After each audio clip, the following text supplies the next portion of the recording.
finished reading Prelude to the Landing on Planet Earth a couple of weeks ago, I think. I finished reading that aloud and uploaded it. And today, for some strange reason, I was thinking about a chapter in this book I read before I read the Prelude, which was actually published later. And I read it first in 2011, I came across it, I can't remember where, and it got lost, and I found it in my loft in July, and I read this one chapter. I did divination, I just opened it and wanted to know, you know, you question something and then people do it with a Bible or whatever. So I've done it with this one, and as soon as I read that chapter, the random chapter from 115, it turned out to be chapter 9, and I didn't even mention it at the time because only subsequently I decided to read one after the other, because I recognized the significance of this book, which was published in 1993, and it is a channeling the Trancreceived is Phyllis V Schlemmer, and it was edited by an English lady, Mary Bennet.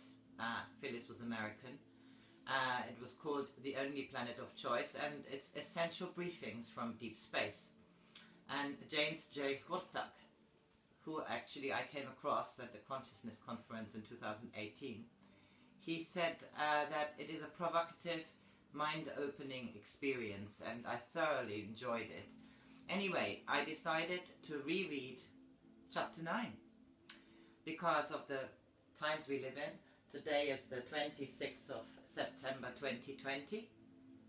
I have a thought for the day, and today's thought for the day is replace the words I have to with I choose to, and notice the difference in how you feel.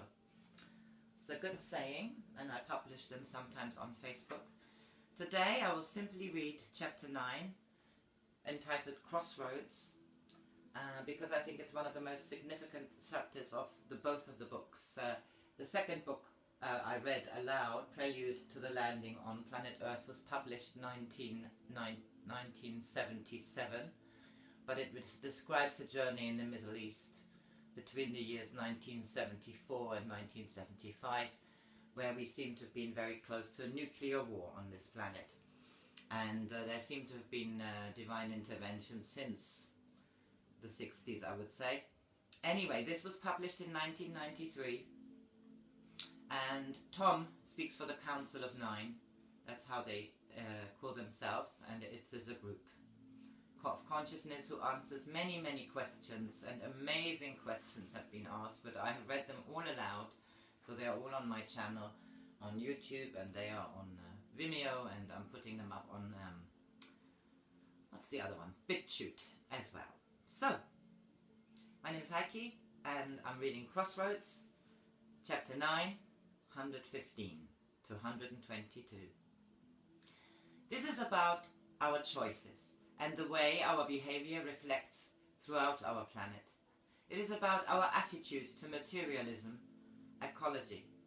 And while the first of Tom's speeches appears to be a repetition from a previous chapter, once again, there is an addition. Tom. Earth, with a human existence upon it, is a giant bottleneck in the universe. The physical planet Earth is the most physical in the universe, and it is the most beautiful, because it has such diversity. Those that exist upon Earth have existed upon other planets. When their birth is brought to this planet, those souls must develop balance between the physical and the spiritual. But on Earth, souls become, because of the density, more physical. And when their physical bodies disintegrate into the Earth, the spirit of them has no desire to leave the planet. It has caused a recycling, and each of the recyclings causes them to have more desire and enjoyment of more pleasures. We have no objection to this, if in this method there would be in truth evolve a balance with the nature of the planet, and its purpose would be taught and assimilated. When this recycling began, there were those from other planets that had the need to come to Earth and so you've had population explosions of entities coming in. As well as in physicalness on the planet, they exist in the chakras of the planet and in the spirits surrounding the planet, and they have within them the desire for recycling. Question. Mickey. I'm involved in a campaign aiming to end all starvation by the end of the century, and I would like to know about our primary goal. Is it to feed all the people on Earth, no question about the number, or is it rather to limit the number of people? Tom.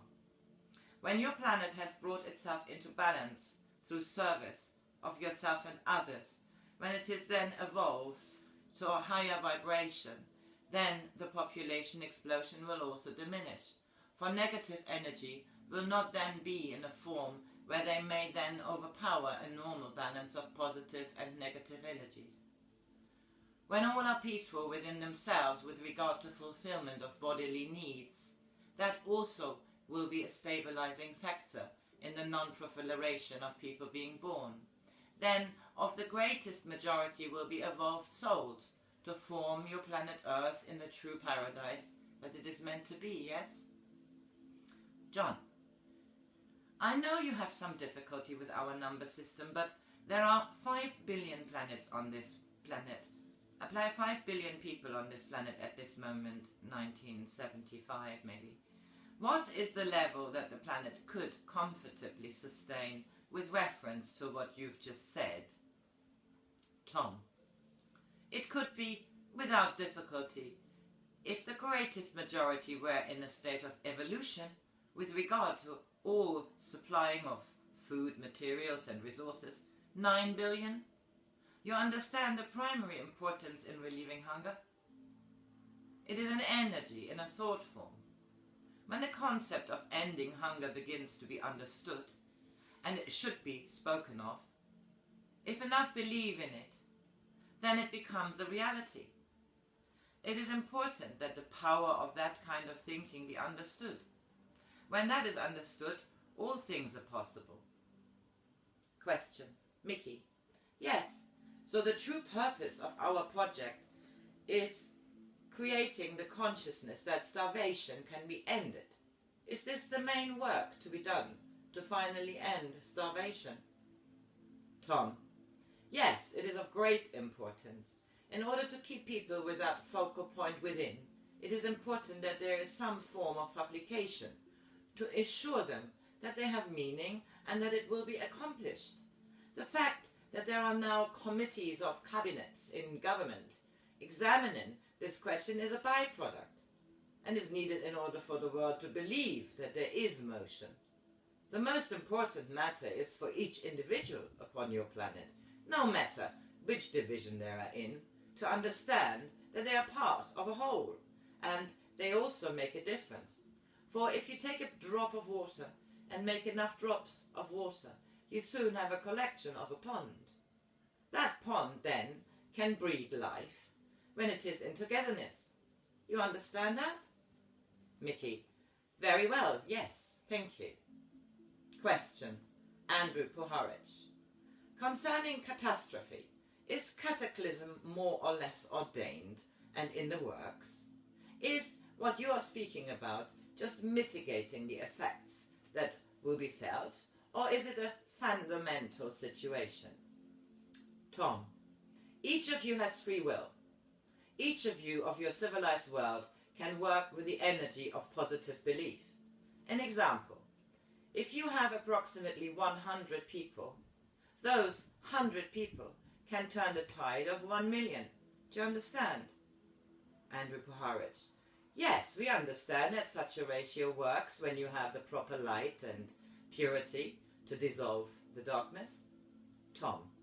Yes, so therefore that does not mean there has to be catastrophe.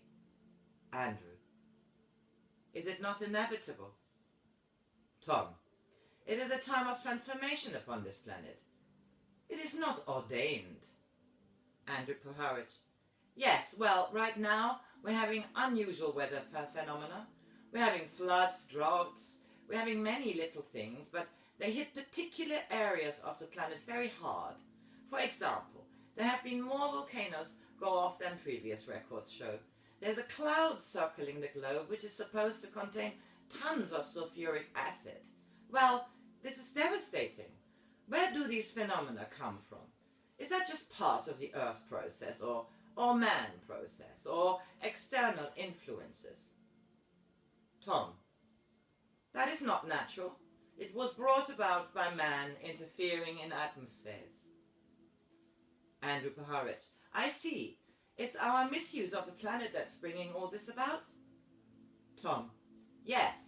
And you have grassroots movements within your country and other countries of small, micro peoples that are fighting to dissipate the power of those organizations which bring pollution. They will succeed if they continue with that thought. If humankind does not revert to utilizing all that exists upon planet Earth in a manner of non-destructiveness, it is not you that will be in bleakness, but your youngest one, your children. Humankind has a responsibility, not only for this planet Earth, but for the universe, as Earth is of the greatest necessity for the survival of the universe. We wish you to understand the great importance of your human destructive element is removing oxygen from this planet, in destroying dolphins, through hunting, and in the contamination of the waters on your Earth. There are those nations that lack the source of life, water. Envision this happening to all of Earth through the destruction of oxygen provided by your planet life, by your plant life. Then take that a step further and understand that the pollution destruction of your oceans then eliminates all possibility for rebuilding planet Earth, for there exists different means of removing salinity to rebuild those nations that do not have the source of life, water. But if your oceans are in contamination and poisonous with your chemicals, then how can you rebuild? You have two thresholds, and you have the choice as to which you pass through. Your planet Earth, and the peoples of planet Earth must begin to take responsibility. It is your youth's future.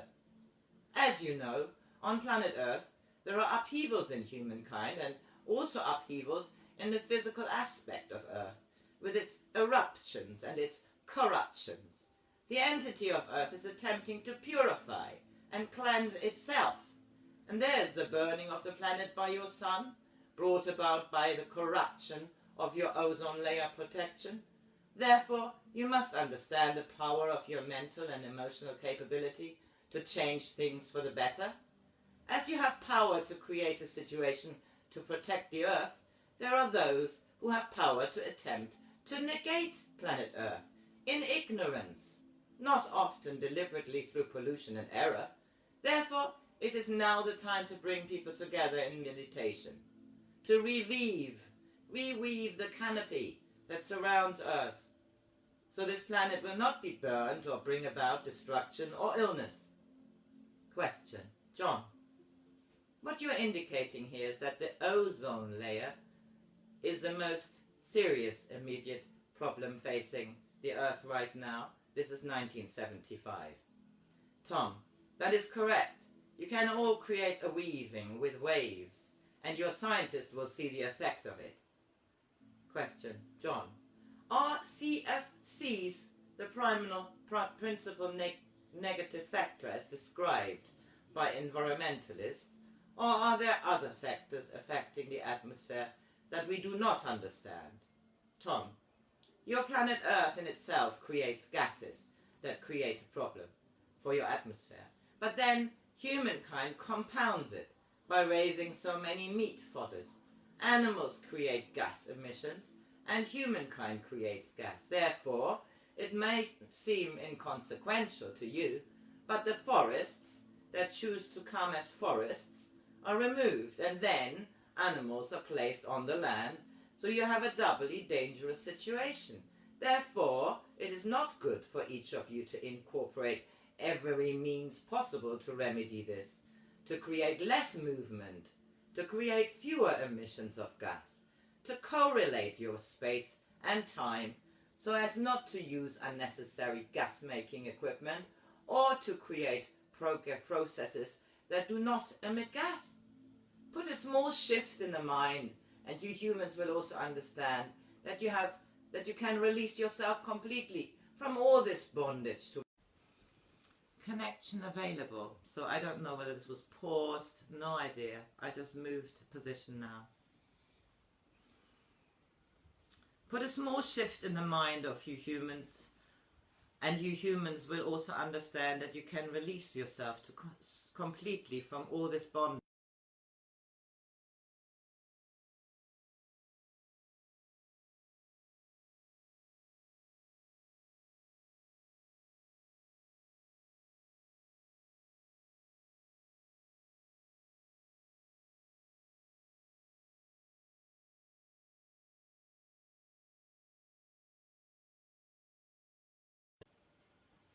Guest. So, does this also imply a major change in the diet of people on planet Earth? Tom. A complete change cannot happen upon planet Earth at this time, for those of humankind of certain natures cannot exist without the proteins of animals. When it is necessary, what is necessary is an educational process for people to understand that they have enough protein of animal and all that must be balanced. There is ingestion of so much protein of animal that it is not in balance. Therefore the raising of animals is out of proportion to the need. Therefore the raising is out of proportion to the need. It will take many generations until the time has evolved where people no longer need to eat animals. There are those people and cultures that do not need it. They have evolved to that point. But to others this would bring about sickness. However, the gas substances, like those made when you make noises, like farting, can be used in conversion into energy of the gases from animals. It is the waste from animals and peoples that releases this gas. Question. John. Rotting vegetation from plants and forests also produces this. Tom. That is correct, and when you do the cleaning of the land, you release more gases. Do you know you can bring about correction through world unification for bringing planet Earth into balance and order? It is of great importance to mend the holes in the ionosphere through the effort of all nations. It is of great importance to understand those nations that must have the balance brought back, for when these nations have gone out of balance internally, it is then shown externally. Insidious diseases begin to bring down the downfall of mankind, for humankind is not in balance, and microbes of destructiveness do not permit humankind to live to the fulfillment of its destiny. In bringing this planet Earth to its rightful position, if you want to really concentrate on bringing a change in your countries in this arena, change the heads of the medical profession and bury them like the ostriches, but do not permit them to surface. Andrew, they are tough old birds. Laughter. Tom, you must take responsibility for stopping the devastation, beginning with yourself, extending it to your family, and including your community, to stop the disruption of those resources which exist for benefit of humankind and its paradise. John, there is discussion about the extent to which the weather pattern changes are caused by environmental degradation, or whether part of it at least is caused by long-term cycles or weather patterns. Are these changes man-made or cyclical? Tom, a combination of the two, but it is in total out of balance. Rather than a subtle, smooth change, it is a disruptive change. Andrew, yes, we have all lived through terrible storms, very, very destructive in terms of vegetation, trees, and so on. Tom, you know, when you are winning, the obscuring forces attempt to destroy your existence. John, I would like to know, what can I do personally to stop the growth of the holes in the planet's ozone layer? Tom: do not use any products that can contaminate. This includes products that affect other things and do not dissolve properly. There are natural elements upon Earth that release emissions that you cannot control, but you can control those emissions in your own arena. You can also inform those surrounding you about it, and also you can give your energy in meditation for mending it. There is not time to say, I will start tomorrow, for it was necessary to start yesterday. If your governments do not take responsibility for stopping giving permission to manufacture products of contamination, then the mothers must organize, for it is their children's world. As you have blockaded other things, then blockade contaminating products. Those who manufacture will hear, we promise you. Do not use paper products that have color. Be careful also of paper products that have bleaching that you ingest in your system. For when the toxins are in your system and when they are released, it also helps contaminate. A smallness here and a smallness there and a lot of little smallnesses make a big effect for prevention of human annihilation. Elevate yourself in information, and when you have found information, pass it to others and organize for publication. It is your planet. It is your children's world and your grandchildren's.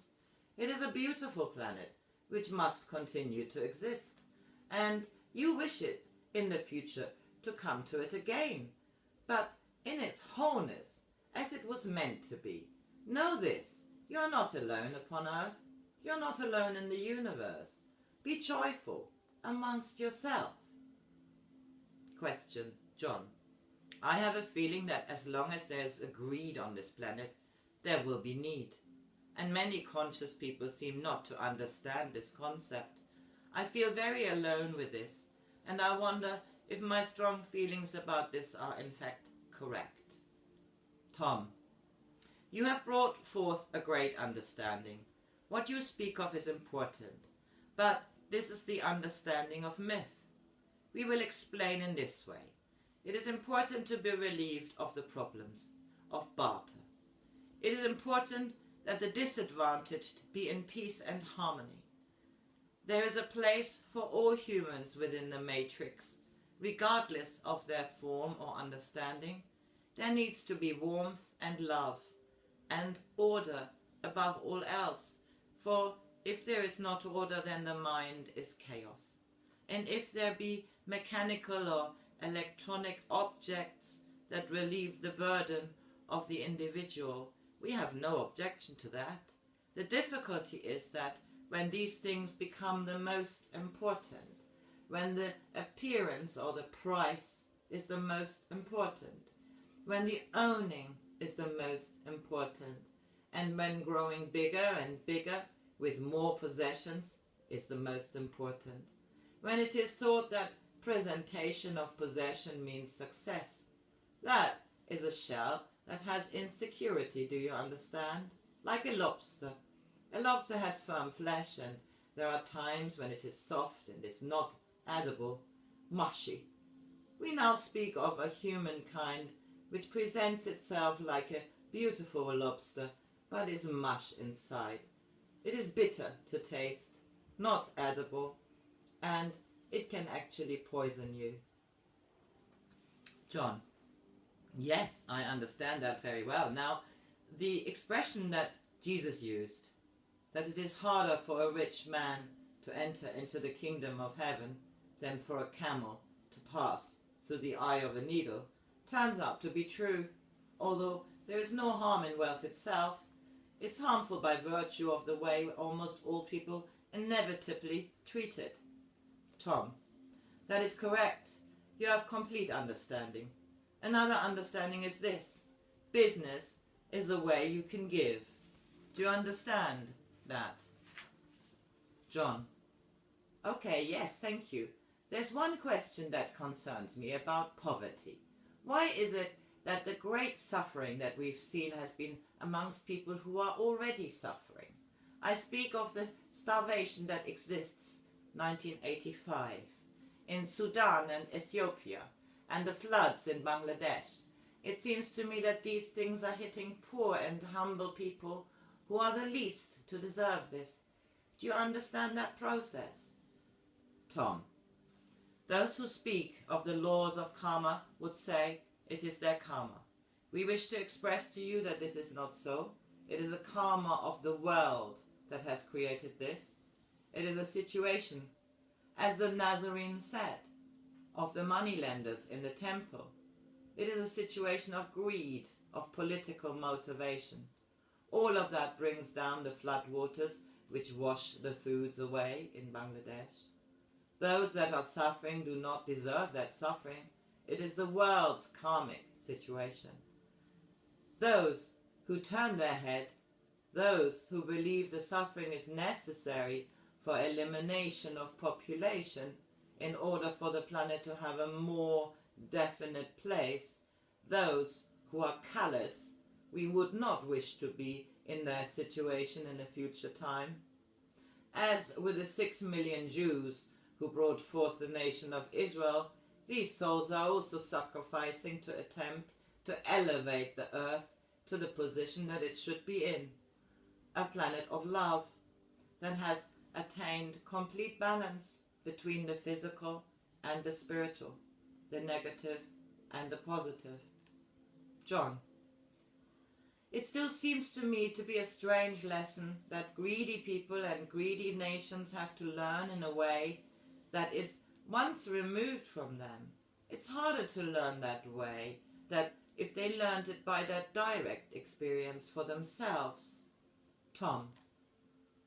It is the people within each nation that must make the movement to bring change. A nation has a head of government according to its deserving. Therefore, it is important for the people within your worlds of sophistication to bring about those changes. There needs to be an arousal within those peoples to understand that they must take a hold and move in forwardness to stop their governments from doing what they have permitted them to do in the past. It is time that people must now take control. So this was chapter 9 of the book The Only Planet of Choice. They're all on my YouTube channel. I've loved reading them. They've given me great pleasure. Reading them in German was amazing. I've read the Prelude to the Landing of Planet Earth in English. I don't think I'll attempt it in German. The sentences are that long. Enjoy the weekend. Bye!